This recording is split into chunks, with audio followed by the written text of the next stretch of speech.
மாநகராட்சிகள் மற்றும் நகராட்சிகளில் ஒரு மாற்றுத்திறனாளியை நியமன கவுன்சிலராக தேர்வு செய்ய அரசின் புதிய சட்டத்திருத்தம் அமலுக்கு வந்துள்ளது.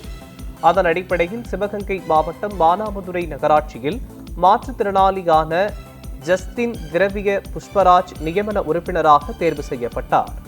நகராட்சி மன்ற அலுவலகத்தில் நடைபெற்ற பதவி பிரமாண விழாவில் நகராட்சி ஆணையர் கோபாலகிருஷ்ணன் மற்றும் நகர்மன்ற தலைவர் மாரியப்பன் கென்னடி பிரமாணம் செய்து வைத்தார்.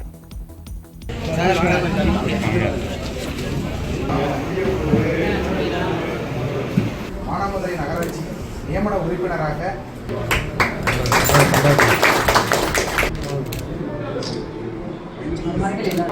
மானாமதுரை நகராட்சியின் என்றும் கடவுள் அறிய உளமாற உறுதி கூறுகிறார். வாங்க